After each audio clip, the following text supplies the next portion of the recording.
Allez, on est parti pour le deuxième exercice. Donc, le deuxième exercice, on a un exercice qui utilise des piles qui seront représentées en Python par des listes, de type list.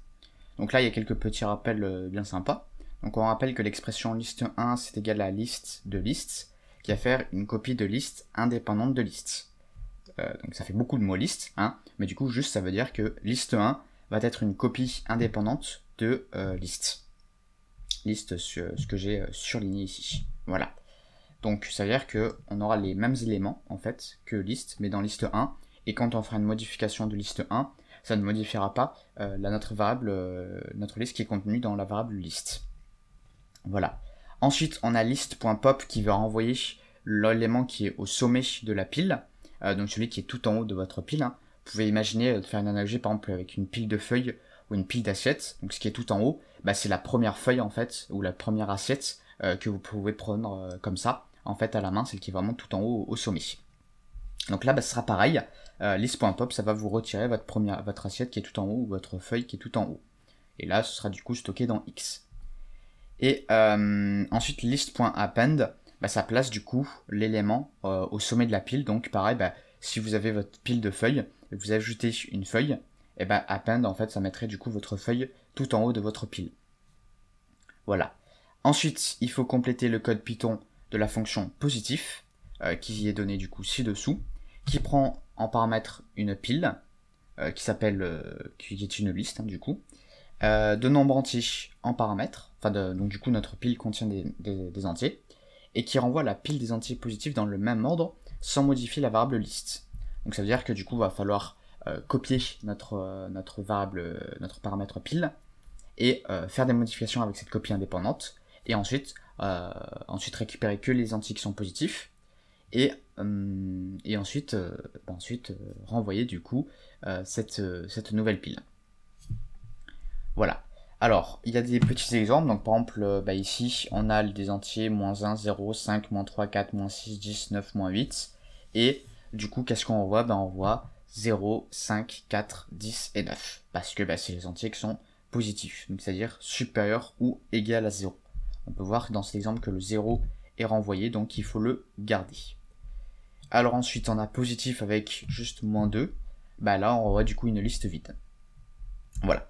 Alors, j'ai mis le code déjà ici, qu'il faudra compléter, je l'ai complété ensuite en dessous, mais on va essayer de voir un petit peu.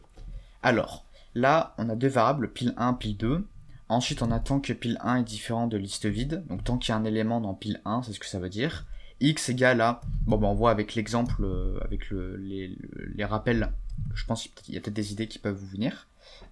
N'oubliez pas, hein, ramenez-vous souvent au sujet, hein, si vous voyez pas comment faire un truc, peut-être qu'il y a un rappel ou une indication. Si quelque chose est supérieur ou égal à 0, alors on ajoute. Donc là aussi on a pareil ce truc de penser à l'énoncé qui vous dit oui, faut renvoyer les entiers positifs. Voilà, là vous voyez on a une comparaison avec supérieur ou égal à 0, et on a un append, et ensuite on a un pile 2 différent de quelque chose, on dépop, et ensuite on fait 3 petits points, et ensuite il faut renvoyer pile 1. Donc pile 1, vous voyez, pile 1 à la base, on nous dit c'est une pile ici, ensuite on la vide, parce qu'on fait tant que pile 1 n'est pas une liste vide, et on fait un x quelque chose, donc vous vous doutez que si pile 1, on boucle tant que pile 1 n'est pas vide, il va falloir retirer des éléments, parce que sinon on va avoir une boucle infinie. Et vous voyez qu'après à la fin il faudra renvoyer pile 1, donc c'est à dire qu'à un moment il va falloir remettre des choses dedans. Bon, en même temps que j'ai un petit peu spoilé, du coup on va commencer. Donc là on nous dit pile 1 c'est une pile, donc tout simplement ce qu'on va faire liste de piles. Ça va être notre liste indépendante. Pile 2, ça va être la pile en fait où on va mettre nos éléments positifs. Pourquoi? Parce qu'on le voit un petit peu avec ici déjà, et on a une comparaison, ensuite on a un pile 2.append, donc on ajoute des éléments. Comme on les connaît pas encore, on va faire une liste vide. Voilà. Alors ensuite on a while pile 1 différent de liste vide.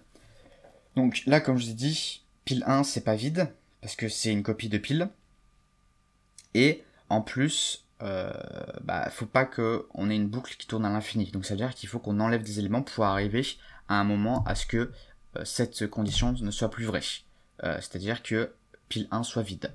Donc ça veut dire qu'ici on a un x qui est égal à quelque chose, exactement comme dans l'énoncé, donc on va faire un pile1.pop. Et si cet élément x qui est du coup un entier, vu qu'on a récupéré un élément de pile 1, il est positif, alors on va l'ajouter à pile 2. Et ensuite, tant que pile 2 est non vide, alors on va ajouter les éléments en fait de pile 2 dans pile 1. Donc en fait on a fait en plusieurs étapes. Donc tout d'abord, alors oui, on a copié indépendamment pile 1 tout ça. Ensuite on a dépilé entièrement pile 1.